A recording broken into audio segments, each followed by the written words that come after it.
श्री स्वामी समर्थ. नमस्कार स्वामी भक्तांनो. आज जो संदेश तुम्ही ऐकणार आहात तो फक्त कानांनी ऐकायचा नाही, तो मनात उतरवायचा आहे, शांतपणे हळूहळू. हा संदेश आहे आपल्या स्वामी समर्थांचा, जो ते आपल्या प्रत्येक भक्ताला बाळा म्हणून मायेने सांगत आहेत.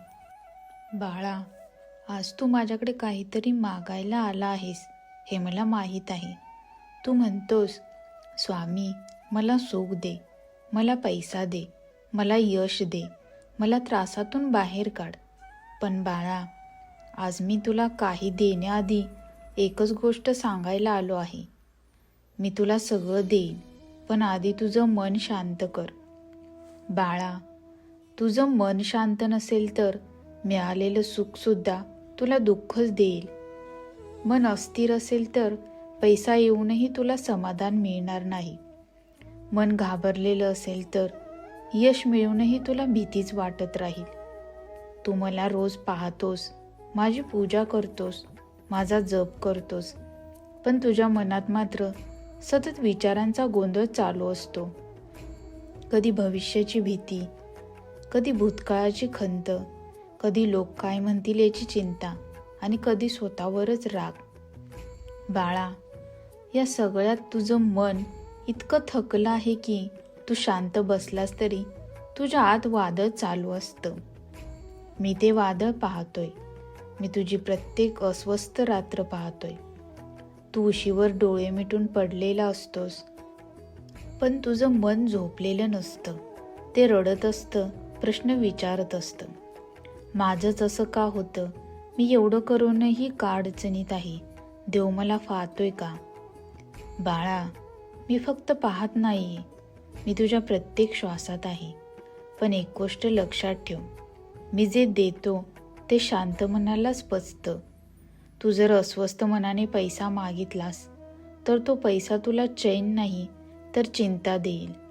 तू जर घाबरलेल्या मनाने यश मागितलंस तर ते यश तुला समाधान नाही तर अहंकार देईल. म्हणूनच बाळा, मी आधी तुझं मन शांत करतो आणि मग हळूहळू सगळं देतो. शांत मन म्हणजे काय माहीत आहे का तुला? शांत मन म्हणजे समस्या नसलेलं मन नाही. शांत मन म्हणजे समस्यांमध्येही स्थिर राहणारं मन. तुझ्या आयुष्यात अडचणी येणार नाहीत असं मी कधीच सांगितलं नाही, पण त्या अडचणी तुला मोडून टाकणार नाहीत असं मी नक्की सांगतो. बाळा, जेव्हा तू मन शांत ठेवतोस तेव्हा निर्णय योग्य होतात, तेव्हा शब्द गोड होतात, तेव्हा राग कमी होतो आणि माझ्यावरचा विश्वास वाढतो. आज तू जर खूप अस्वस्थ असशील तर आधी स्वतःला एकच प्रश्न विचार, मी जे विचार करतोय ते माझ्या हातात आहे का? जे तुझ्या हातात नाही त्याची चिंता करून मन का जाळतोयस? मी आहे ना, माझ्यावर सोड. आजपासून एक छोटा बदल कर. बाळा, सकाळी उठल्यावर लगेच चिंता सुरू करू नकोस. आधी 2 क्षण शांत बस, डोळे मीट आणि मनात एवढंच म्हण, स्वामी आज माझं मन तुझ्या चरणी ठेवतो. इतकं जरी केलंस तरी तुला फरक जाणवेल. इथे थोडा वेळ थांब आणि कमेंटमध्ये जय स्वामी समर्थ लिही. हा संदेश ज्याला मनशांतीची गरज आहे त्यांच्यापर्यंत पोहोचवण्यासाठी चॅनेलला सबस्क्राईब कर. बाळा, तू म्हणतोस, स्वामी मला लगेच काहीतरी बदल पाहिजे, पण बदल आधी आत होतो मग बाहेर दिसतो. तुझं मन शांत झालं की नाती आपोआप सुधारतात, कामात लक्ष लागतं, छोट्या गोष्टीतही आनंद मिळतो. मी तुला सगळं देईन हे वचन आहे, पण अधीरपणे नाही. तुला जे झेपेल तेवढंच. कारण मला तुझं नुकसान नकोय, मला तुझं भलं हवंय. आज तू जर रडत असशील तर रड, मी तुझ्या अश्रूंनाही स्वीकारतो. पण रडता रडता माझ्यावरचा विश्वास सोडू नकोस. तुझ्या आयुष्यातील प्रत्येक विलंब म्हणजे नकार नाही, कधी कधी तो फक्त तयारी असते. मी तुला तयार करतोय बाळा, मजबूत करतोय, शांत करतोय. एक दिवस असा येईल जेव्हा तू मागे वळून पाहशील आणि म्हणशील, स्वामी, तेव्हा जे मिळालं नाही ते मिळालं असतं तर कदाचित मी कोसळलो असतो. तो दिवस लांब नाही. तोपर्यंत एकच कर, मन शांत ठेव, प्रामाणिक राहा आणि माझ्यावर विश्वास ठेव. बाळा, मी तुला सगळं देईन, पण आधी तुझं मन शांत कर. आज मी तुला तेच अजून खोलात सांगणार आहे. बाळा, तुझं मन शांत का होत नाही हे तुला माहीत आहे का? कारण तू सतत तुलना करतोस. तो पुढे गेला, त्याच्याकडे पैसे आले, त्याचं आयुष्य व्यवस्थित झालं आणि तू मात्र अजून तिथेच आहेस असं तुला वाटतं. पण बाळा, प्रत्येकाचं आयुष्य वेगळं असतं. प्रत्येकाची वेळ वेगळी असते आणि प्रत्येकाची परीक्षा वेगळी असते. मी कुणालाच विसरत नाही. मी कुणावरही अन्याय करत नाही. फक्त तुला ते लगेच दिसत नाही. तुला जे दिसत नाही ते मी आतून घडवत असतो. तू म्हणतोस, स्वामी, माझं नशीबच खराब आहे. बाळा, नशीब खराब नसतं. मन कमजोर झालं की असं वाटतं. मन शांत असलं की तू अडचणीतही संधी पाहतोस. मन घाबरलेलं असलं की संधीतही अडचण दिसते. आज तू थोडा थांब, एक श्वास खोल घे आणि स्वतःला विचार, मी जे सहन केलं आहे ते मला मोडण्यासाठी होतं का की मजबूत करण्यासाठी?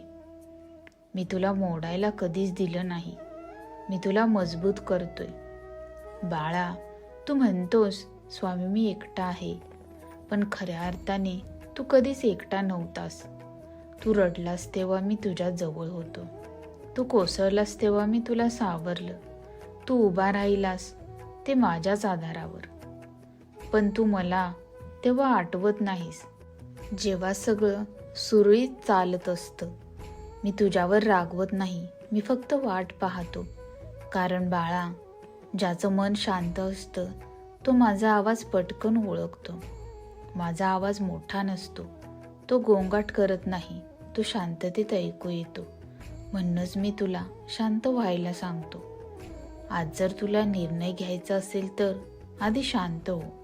आज जर कुणाला उत्तर द्यायचं असेल तर आधी मन स्थिर कर. रागात दिलेला निर्णय आणि घाईत घेतलेला निर्णय दोन्हींचा पश्चाताप होतो. बाळा, मी तुला थांबायला शिकवतोय. कारण योग्य वेळेला दिलेली गोष्ट कधीच दुःख देत नाही. तुला आठवतं का, ज्या गोष्टीसाठी तू पूर्वी रडत होतास, आज तीच गोष्ट मिळाली नसती तर तू कदाचित सुखी असतास. मी पुढे पाहतो, तू फक्त आज पाहतोस. म्हणून माझ्यावर सोड. इथे थोडा वेळ थांब आणि कमेंटमध्ये मी शांत राहीन स्वामी असं लिही. हा संदेश ज्याला घाई, राग, चिंता, त्रास देत आहे त्यांच्यापर्यंत पोहोचवण्यासाठी चॅनेलला सबस्क्राईब कर. बाळा, मी तुला श्रीमंती देऊ शकतो. मी तुला नाव, प्रतिष्ठा देऊ शकतो. मी तुला सगळं देऊ शकतो. पण शांत मनाशिवाय ते सगळं ओझं होतं. आज जगात खूप लोकांकडे सगळं आहे, पण मन शांत नाही. आणि काही लोकांकडे फारसं काही नाही, पण मन समाधानी आहे. कोण जास्त श्रीमंत आहे हे तूच ठरव. बाळा, आज तू जर मन शांत ठेवायचा प्रयत्न केलास तर उद्या मी तुझ्या आयुष्यात असे मार्ग उघडीन जे तुला आज दिसतही नाहीत. माझी वेळ अचूक असते. माझं गणित चुकत नाही. तू फक्त माझ्यावर विश्वास ठेव. मी तुला सगळं देईन, पण आधी तुझं मन शांत कर. श्री स्वामी समर्थ. धन्यवाद.